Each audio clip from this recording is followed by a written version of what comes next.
6ஆம் வகுப்பு வினா விடைகள். இன்பத்தமிழ் நூலாசிரியர் பாரதிதாசன்.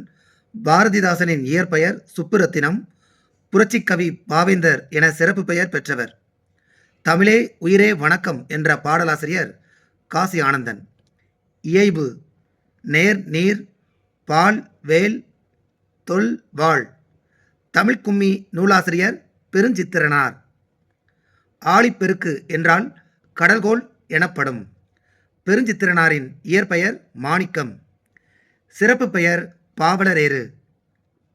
இதழ்கள் தென்மொழி, தமிழ்ச்சிட்டு, தமிழ் நிலம், கனிச்சாறு என்ற நூலை எழுதினார். உலகத்தில் 6000த்திற்கும் மேற்பட்ட மொழிகள் உள்ளன. தமிழ் இலக்கியங்கள் இனிமையானவை என்றவர் பாரதியார். பழமையான இலக்கண நூல் தொல்காப்பியம். தமிழ் எழுத்துக்கள் பெரும்பாலும் வளஞ்சுழி எழுத்துக்களாகவே உள்ளன. வளஞ்சுழி எழுத்துக்கள் ஆ, ஏ, ஔ, ந, ஞ. இடஞ்சுழி எழுத்துக்கள் ட, ய, ழ. அல் கூட்டல் திணை அக்ரிணை. பாகற்காய். பாகு என்றால் இனிப்பு, இனிப்பு இல்லாத காய் என்று பொருள். மா என்றால் மரம், விலங்கு, பெரிய, அழகு, திருமகள், அறிவு, அழைத்தல், மேன்மை, வயல், வண்டு போன்ற பல பொருள்களை கொண்டது.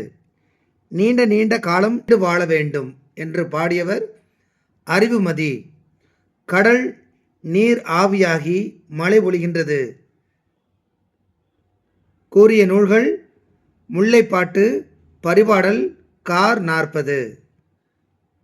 பதிற்று 10 போர் வீரரின் காயத்தை வெண்ணிற ஊசியால் தைத்த செய்தி இடம்பெற்றது. திருவள்ளுவ மாலை என்ற நூலின் ஆசிரியர் கபிலர். திணையளவு போதா சிறுபுள் நீர். திருவள்ளுவ மாலை. ஐவகை இலக்கணம் எதுவெல்லாம்? எழுத்திலக்கணம், சொல்லிலக்கணம், பொருள் இலக்கணம், யாப்பிலக்கணம், அணி இலக்கணம். குறில் எழுத்துக்கள். உயிரெழுத்துக்களில் குறில் எழுத்துக்கள் 5. அ, இ, உ, ஏ, ஓ. இது ஒரு மாத்திரை அளவு. நெடில் எழுத்துக்கள் 7. ஆ, இ, உ, ஏ, ஐ, ஓ, ஔ. இதனுடைய மாத்திரை அளவு 2. மாத்திரை என்பது இங்கு கால அளவை குறிக்கிறது. வல்லினம் கசட தவற. மெல்லினம் ஞெஞன நமன. இடையினம் யரள வழல. இந்த மூன்றுமே அரை மாத்திரை அளவு. உயிர்மெய்யும் சேர்ந்து உயிர்மை எழுத்துக்கள் 216 எழுத்துக்கள். உயிர்மை குறில், உயிர்மை நெடில் வகைகள். ஆயுத எழுத்து அரை மாத்திரை அளவு.